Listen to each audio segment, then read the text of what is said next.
आज हम लोग पास्ट को कंप्लीट करेंगे और पास्ट में दो रूल और बचे हुए हैं, एक पास्ट परफेक्ट और दूसरा पास्ट परफेक्ट कंटिन्यूअस। तो इन दोनों रूल्स को आज हम लोग स्टडी करेंगे, है ना।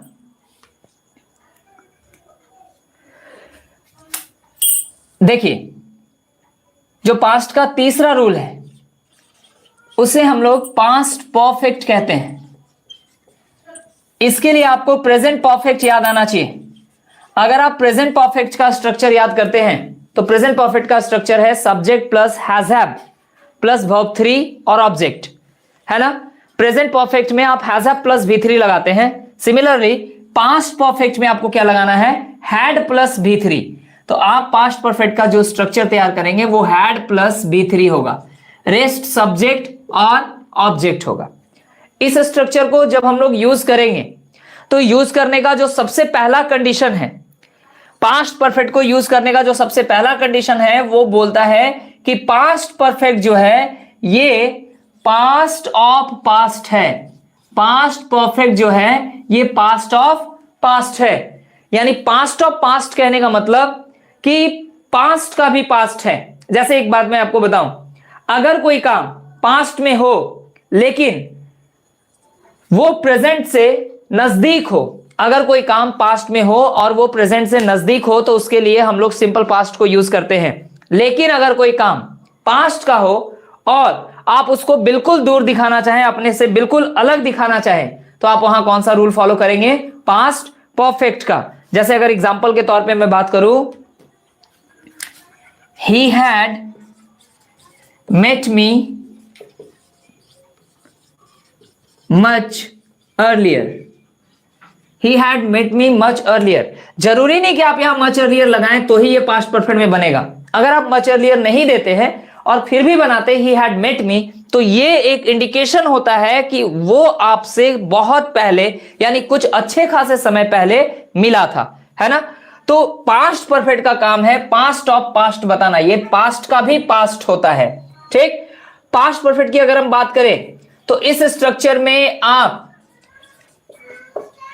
सिंस या फॉर प्लस टाइम का यूज कर सकते हैं। इस स्ट्रक्चर में आप सिंस या फॉर प्लस टाइम का यूज कर सकते हैं। क्यों? क्योंकि सिंस या फॉर प्लस टाइम को has have had plus V3 का कॉन्सेप्ट चाहिए और ये वो यहां पे मौजूद है। इस आधार पे अगर आप एग्जांपल लिखते हैं, you had bitten him since morning. You have bitten him since, sorry, you had bitten him since morning।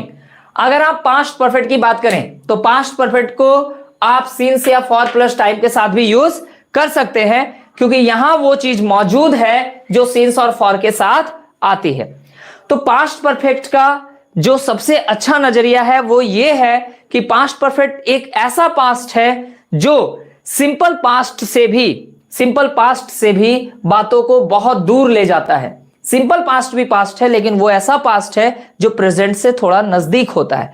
लेकिन पास्ट परफेक्ट ऐसा पास्ट है जो प्रेजेंट से बेहद दूर होता है, बहुत दूर होता है। उसको हम लोग क्या मानते हैं, पास्ट परफेक्ट, ठीक है।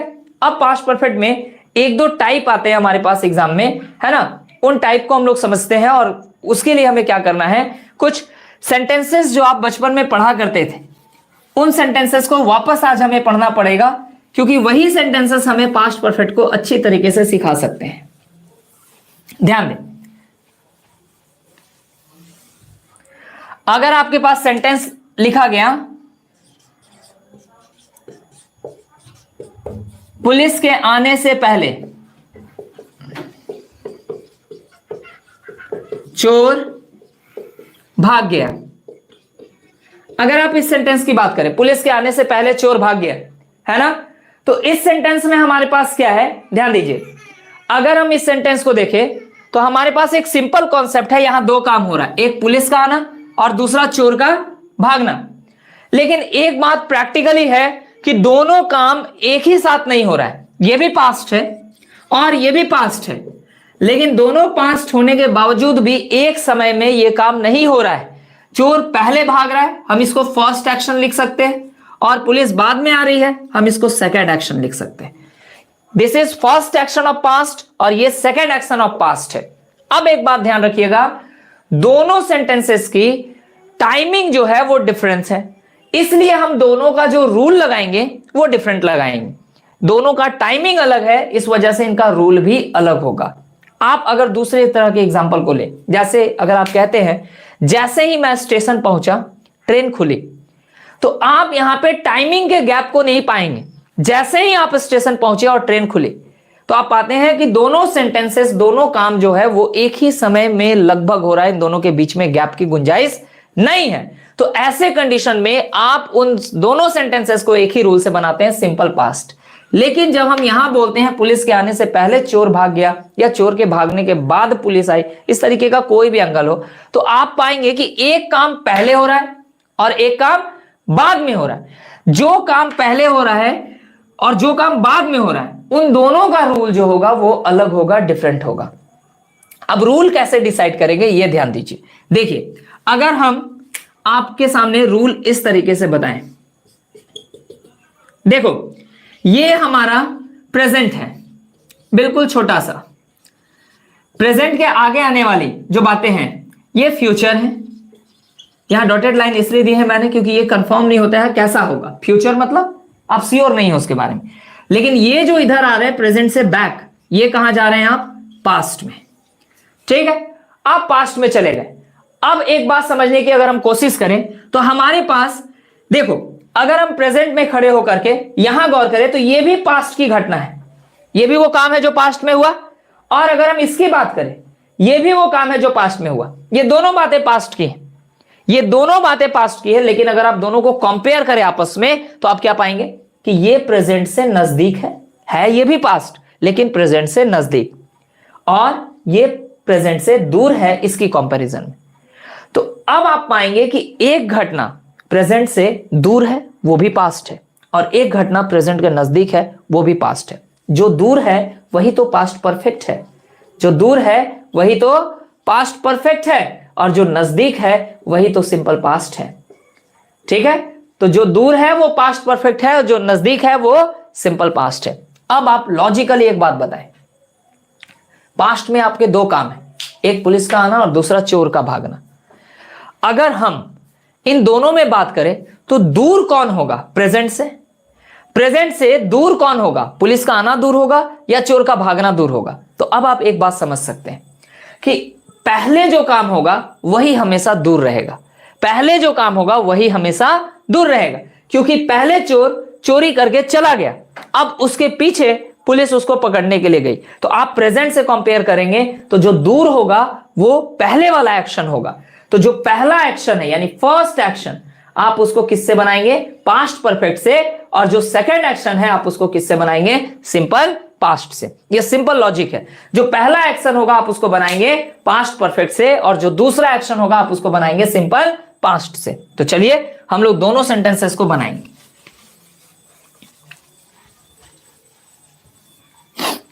जो पहला एक्शन है वो हम लोग पास्ट परफेक्ट से बनाएंगे, एंड द सेकंड एक्शन वो हम लोग किससे बनाएंगे? सिंपल पास्ट से। तो चलिए इसको पहले लिख लेते हैं। The thief had escaped. ठीक है, भागना के लिए हम लोग रन अवे भी लिख सकते हैं। ठीक, रन का V3 रन ही होता है, जैसे रन, रैन, रन। तो V1 V2 अलग है, RAN रैन, लेकिन V3 जो है वो वापस रन हो जाता है, इसलिए हमने यहां रन अवे ही लिखा। ठीक, एक और वर्ड है फ्ली, लेकिन फ्ली के बारे में याद रखेंगे, फ्ली के साथ हम लोग कभी भी अवे का यूज नहीं करते हैं। ठीक है, ये ग्रामेटिकल एरर है। फ्ली के साथ हम अवे का यूज नहीं करते क्योंकि फ्ली का मतलब ही होता है रन अवे, यानी उसमें खुद ब खुद अवे लगा हुआ है। तो आप क्या करेंगे? फ्ली का वर्ब 3 यूज करेंगे, और फ्ली का वर्ब 3 क्या होता है? फ्लेड। कभी कभी पाया गया एग्जाम लिख देता है फ्लेड अवे, तो ध्यान रखिएगा अवे का यूज नहीं करेंगे, क्योंकि फ्ली के साथ या फ्ली के किसी भी फॉर्म के साथ आप अवे का यूज नहीं कर सकते। तो the thief had escaped, the thief had run away, the thief had fled. ठीक है, अब अगर हम बात करें पुलिस का आना, तो पुलिस का आना के लिए आप क्या बोलेंगे? The police came, the police came. Came यानी सिंपल पास्ट, V2 है ना। अब इन दोनों सेंटेंसेस में आप एक चीज पाएंगे कि इन दोनों सेंटेंसेस को जोड़ने के लिए कौन आया? पहले। पहले के लिए आप इंग्लिश में क्या लगाएंगे? बिफोर। पहले के लिए आप इंग्लिश में क्या लगाएंगे? बिफोर। इसको क्वालिटी क्यों नहीं साफ हो रहा है? पहले के लिए आप क्या लगाएंगे, बिफोर। अगर बात करें बिफोर कहां लगाना है, तो आप सिंपली सोच के देखें किस चीज के पहले की बात हो रही है, किस चीज के पहले की बात हो रही है, पुलिस के आने के पहले की बात हो रही है या चोर के भागने के पहले की बात हो रही है। तो आपको जवाब मिलेगा सर पुलिस के आने के पहले की बात हो रही है। तो ये पहले यानी बिफोर जो है किसके साथ रहना चाह रहे हैं, पुलिस के साथ। तो जहां भी आपको पुलिस दिखे वहां पे आप क्या लगा दे, बिफोर। ठीक है। अगर कोई बच्चा बोले, अगर कोई बच्चा बोले, अगर किसी बच्चे के मन में यह है कि सर ये पहले दिया गया तो आप इसको पहले बना लीजिए, तो बना सकते हैं आप, लेकिन दिमाग में ये नहीं रखना कि ये पहले दिया गया तो ये पहले घटित भी हुआ, ऐसा नहीं। इन दोनों एक्शन में पहले होने का काम कौन सा है, चोर का भागना। ठीक, तो चलिए अगर आप चाहते हैं कि इसी को पहले लिखे तो तरीका क्या होगा जरा ध्यान से समझे। पुलिस वाले सेंटेंस को हम लोग सिंपल पास्ट से बनाएंगे क्योंकि ये बाद में हो रहा है, तो हम लिखेंगे the police came, the police केम। और चोर वाले सेंटेंस को हम लोग पास्ट परफेक्ट से बनाएंगे और बोलेंगे द थीफ हैड स्केप्ड। अब यहां पे मैं सिर्फ स्केप्ड लिखूं, बाकी आपकी जो इच्छा आप यूज कर सकते हैं। हाँ, लेकिन बिफोर को बीच में मत रख दीजिए क्योंकि सवाल अभी भी वही है, किस चीज से पहले। तो आपका जवाब अभी भी वही होगा, पुलिस के आने से पहले, यानी बिफोर जो है वो पुलिस के साथ ही रहेगा। तो आप यहां बिल्कुल स्टार्टिंग में बिफोर रख देंगे और यहां कॉमा डाल देंगे। ठीक है। तो ये इस टाइप के सेंटेंसेस कैसे पूछे जाते हैं हमारे एग्जाम में वो मैं बताता हूं। फिलहाल आप एक शॉर्टकट रूल अपने दिमाग में बैठा सकते हैं, ध्यान दीजिए। अगर दो बातें पास्ट की हों, अगर दो सेंटेंसेस आपको दिए जाएं जो पास्ट के हों, ठीक है, और उन दोनों को जोड़ने का काम कौन करे, बिफोर। उन दोनों को जोड़ने का काम कौन करे, बिफोर। अगर दो सेंटेंसेस, दो बातें पास्ट की दी जाएं और उन दोनों को जोड़ने का काम करे बिफोर, तो याद रखिएगा बिफोर वाले हिस्से को आप सिंपल पास्ट में बनाते हैं और जो बच जाए उस हिस्से को आप कहां बनाते हैं, पास्ट परफेक्ट में। ये शॉर्टकट रूल है, आप यहां पे अप्लाई करके देख सकते हैं। देखिए दोनों बातें पास्ट की दी गई और जोड़ने का काम किससे किया गया, बिफोर से। तो बिफोर वाले हिस्से को हम लोग किससे बना दिए, सिंपल पास्ट में, और बचे हुए हिस्से को हम लोग कहां बना दिए, पास्ट परफेक्ट में। सिमिलरली यहां भी देख सकते हैं, बिफोर वाले हिस्से को हमने कहां बनाया, सिंपल पास्ट में, और बचे हुए सेंटेंस को हमने कहां बनाया, पास्ट परफेक्ट में। ठीक है। तो ये भी यूज कर सकते हैं, कॉन्सेप्ट भी यूज कर सकते हैं, जैसे भी हो आपसे क्वेश्चन बनना चाहिए, तरीका कोई भी हो, जिस तरीके से आप क्वेश्चन बना लेते हैं वही तरीका सबसे अच्छा है, जिस तरीके से आप क्वेश्चन बना लेते हैं। ठीक है। तो ये पहला तरीका हुआ। अब एक सेंटेंस फिलहाल मैं आपको देता हूं और मैं चाहूंगा कि आप कमेंट बॉक्स में उसका आंसर भेजें, है ना। फिलहाल इसका स्क्रीनशॉट ले लीजिए।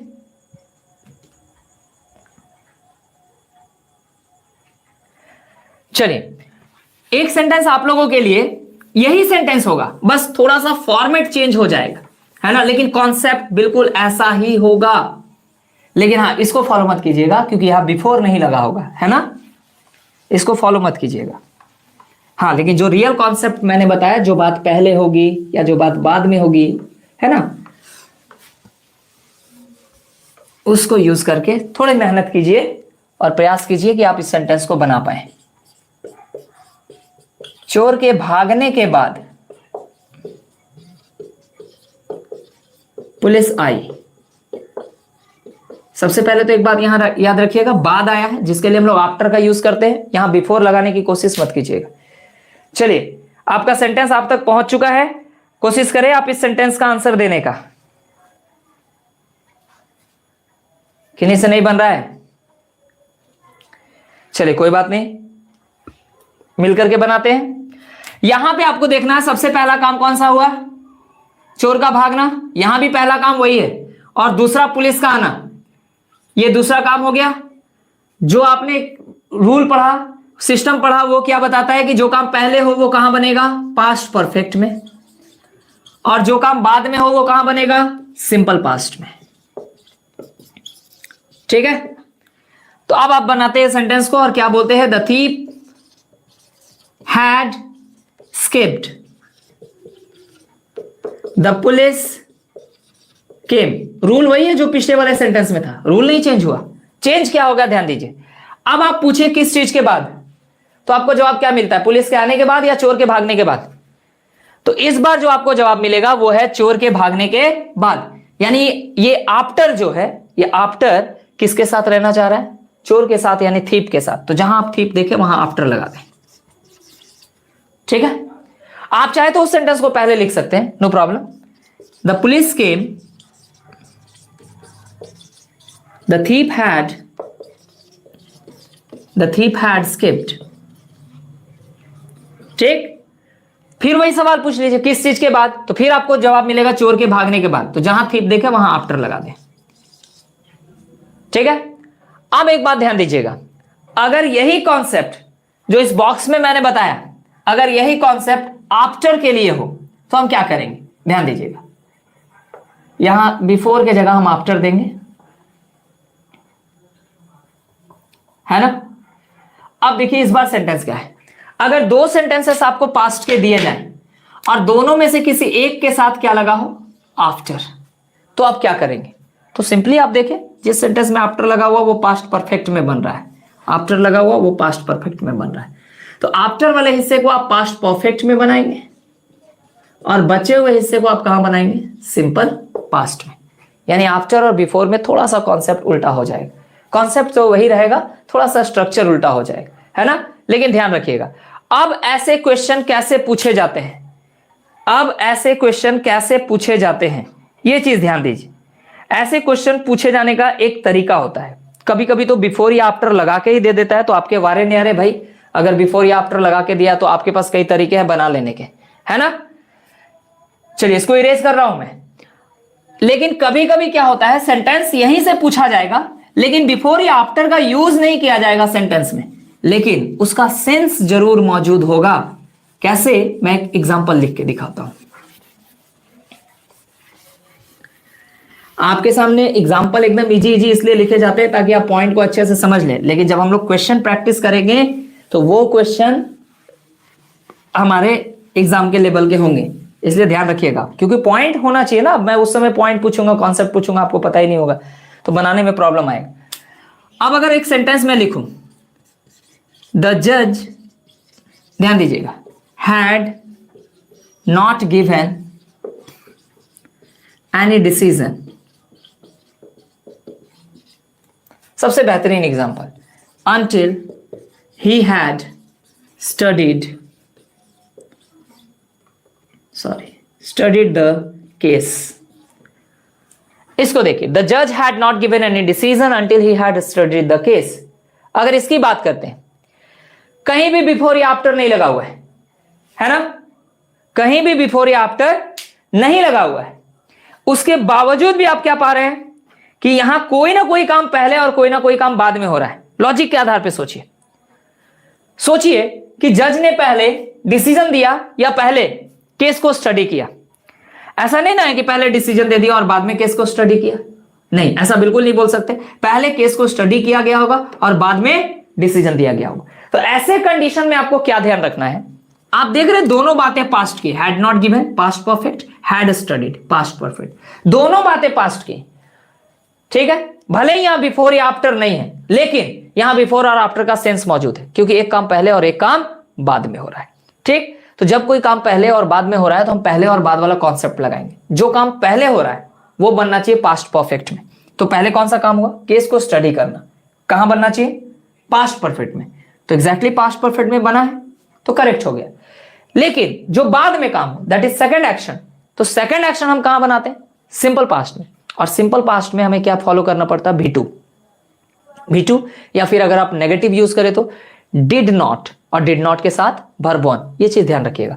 तो आपको यहां सिंपल पास्ट यूज करना होगा, और चूंकि यहां नॉट दिया गया तो आपको नेगेटिव ही यूज करना होगा। तो सिंपल पास्ट का ऑक्सिलरी हैड नहीं होता है, सिंपल पास्ट का ऑक्सिलरी कौन होता है, did.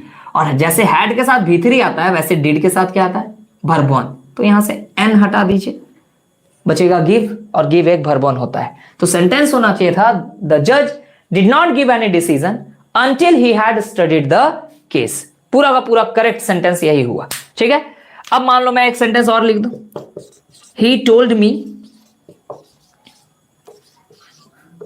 Her name after she left. He told me her name after she left. अब आप गौर करके देखिए, एक सेंटेंस है ही टोल्ड मी हर नेम, बना कौन से रूल से, सिंपल पास्ट। और एक सेंटेंस है सी लेफ्ट, बना कौन से रूल से, सिंपल पास्ट, लीव का V2, लेफ्ट, है ना। दो सेंटेंसेस पास्ट के दिए गए और दोनों को जोड़ने वाला कौन, आफ्टर। तो आप इस बॉक्स वाले रूल को भी फॉलो करके बना सकते हैं इजी वे में। कि आफ्टर वाले हिस्से को कहां रखो भाई, पास्ट परफेक्ट में। तो पास्ट परफेक्ट के लिए आपको सबसे पहले हैड चाहिए और हैड के साथ V3। तो जैसे ही आपने हैड लगाया ये लेफ्ट अपने आप क्या बन गया, V3, क्योंकि लीव का V2 और V3 दोनों लेफ्ट होता है। ठीक है, तो ये तरीका आफ्टर या बिफोर लगा रहे हैं तो बॉक्स के आधार पे भी आप तुरंत बना सकते हैं, लेकिन रियल कॉन्सेप्ट अगर नहीं याद रहा तो कुछ इस तरीके के क्वेश्चन में प्रॉब्लम हो जाएगा जहां आफ्टर या बिफोर लिखा हुआ नहीं मिलेगा। ठीक है, पास्ट परफेक्ट हमारा कंप्लीट हुआ, इसको ध्यान दे लीजिए आप लोग। अब हम लोग पास्ट परफेक्ट कंटिन्यूअस को देखते हैं।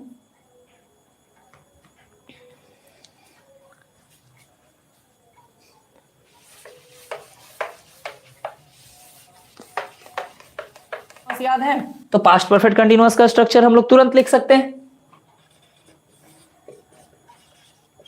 Past perfect continuous, affirmative rule की बात करते हैं। Subject had been before object since या फॉर प्लस टाइम। ठीक है, पास्ट कंटिन्यूअस और पास्ट परफेक्ट कंटिन्यूअस में बस वही फर्क होगा जो प्रेजेंट कंटिन्यूअस और प्रेजेंट परफेक्ट कंटिन्यूअस में था। पास्ट कंटिन्यूअस मतलब वैसा काम जो पास्ट में कंटिन्यू था। कुसुम जी आपका जवाब सही है। पास्ट कंटिन्यूअस मतलब वैसा काम जो पास्ट में पास्ट में चल रहा था, वो पास्ट कंटिन्यूअस हुआ। लेकिन पास्ट परफेक्ट कंटिन्यूअस क्या हुआ, वैसे काम जो किसी समय पे शुरू होके पास्ट में कंटिन्यू थे, वैसे काम जो किसी समय पे शुरू होकर के पास्ट में कंटिन्यू थे।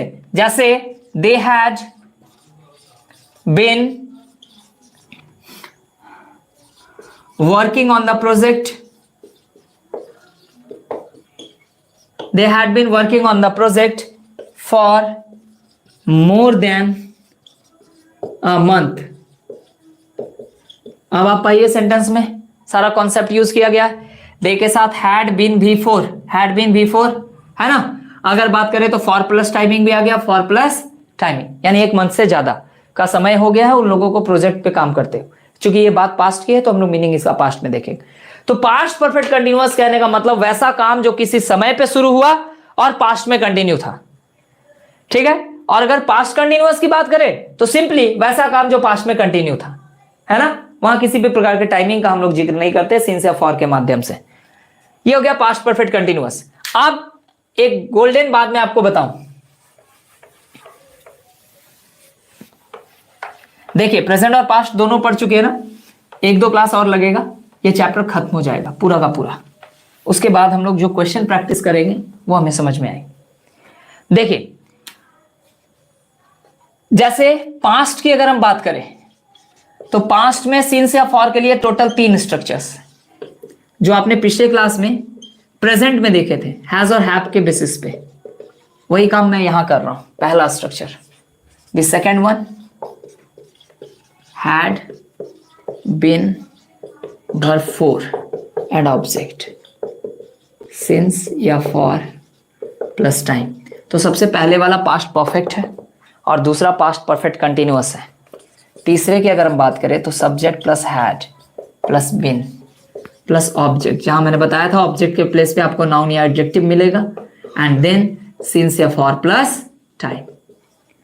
तो प्रेजेंट हो या पास्ट, सिंस या फॉर प्लस टाइम को यूज करने के लिए यही 3 स्ट्रक्चर्स है। यहां हैज कर दे तो ये सेंटेंस प्रेजेंट चला गया। ठीक, इस तीसरे वाले स्ट्रक्चर के लिए एक एग्जांपल, जैसे हमने कहा you had been intelligent, you had been intelligent since childhood, you had been intelligent since childhood. तो अगर आप पास्ट परफेक्ट कंटिन्यूअस की बात करें तो इस स्ट्रक्चर से हम लोग सेंटेंस लिखते हैं। अगर आप पास्ट परफेक्ट की बात करें तो इस स्ट्रक्चर से हम लोग सेंटेंस लिखते हैं। लेकिन अगर सेंटेंस में कोई मेन वर्ब हो ही ना तो हम एक थर्ड स्ट्रक्चर यूज करते हैं जहां किसी भी मेन वर्ब की आवश्यकता नहीं, क्योंकि हमने हैड को सेटिस्फाई कर रखा है किससे, बीन से। हैड को V3 ना चाहिए तो मिल तो रहा है V3 बीन के रूप में, है ना। अब अगर हम बात करें यहां पे क्या है, ध्यान दीजिए, यहां बीन के आने का, जैसे यहां बीन के आने का कारण मैंने आपको बताया था कि हैड को V3 चाहिए लेकिन वर्ब 4 को is am are was were चाहिए। तो is am are was were और वर्ब 3 दोनों मिलकर क्या बन गया, बीन। ठीक वैसे ही यहां पे नाउन है, नाउन को भी is am are was were चाहिए। आप चेक करके देख, he is a doctor, doctor noun है, नाउन के पहले आप इज लगाते, और जब आप इज लगा रहे हैं यानी इज एम आर लगा रहे हैं प्रेजेंट में, पास्ट में जाए तो वॉज वेयर लगाइएगा। एडजेक्टिव की बात करें तो एडजेक्टिव भी अपने पहले is am are was were लेता है। कैसे? अगर मैं बोलूं आई एम हैप्पी, तो हैप्पी के पहले आपने एम लगाए यानी इज एम आर लगाए, और पास्ट में चले गए तो वॉज वेयर। तो नाउन हो या एडजेक्टिव हो, अपने पहले is am are was were की डिमांड करता है, लेकिन हैड अपने बाद V3 की डिमांड करता है। तो is am are was were और V3 वापस यहां टकरा रहा है, तो हम उसको क्या बना दिए? बिन। ऐसा नहीं कि कोई भी कॉन्सेप्ट जो है वो झूठा साबित होगा। दिमाग में यही रखिए कि has have had plus V3 रहने पे, किसी भी कंडीशन में हैज हैव हैड के साथ अगर V3 है तो हम वहां सिंस या फॉर प्लस टाइम को यूज कर सकते हैं। ठीक, ये चीज ध्यान रखिएगा। एक टाइमिंग को ध्यान रखिएगा, कभी कभी एग्जाम में पूछा जाता है टाइम इमेमोरियल के साथ हम लोग क्या लगाते हैं? सिंस। इस पैटर्न को ध्यान रखिएगा। फिर फॉर अ लॉन्ग टाइम, ये एक्सप्रेशन है, आप इनको चेंज नहीं कर सकते। जहां फॉर है वहां फॉर रहेगा, जहां सिंस है वहां सिंस रहेगा। ठीक है। टाइम इमेमोरियल कहने का मतलब अनंत काल, अनंत काल कहने का मतलब जहां से जीवन का शुरुआत हुआ। ठीक है, तो वो कोई ना कोई स्टार्टिंग बिंदु रहा होगा जो हमने नहीं, हमारे पूर्वज, उनके पूर्वज, उनके पूर्वज, किसी ने तो वहां पे ऑब्जर्व किया होगा जो ईश्वर के रूप में होंगे। ठीक है। फिलहाल पास्ट हमारा कंप्लीट हुआ, प्रेजेंट भी हमारा कंप्लीट हुआ। ठीक, अब हम लोग बात करेंगे अगले क्लास में फ्यूचर की। और देखिए टाइम एंड टेंस कंप्लीट करके टाइम एंड टेंस के कुछ क्वेश्चन एक दो बुक से मैं आपको बनवा दूंगा, और उसके बाद फिर हम लोग अलग अलग एग्जामिनेशन के क्वेश्चन प्रैक्टिस करेंगे। ठीक है, जैसे अभी रिसेंट सीपीओ का एग्जाम है, तो सीपीओ का एग्जाम या बैंक पीओ का एग्जाम है, कलर का एग्जाम है, जो भी सेट मेरे पास आएगा उनको हम लोग डील करते हुए चले। फिलहाल आज के लिए इतना ही। Thank you everyone.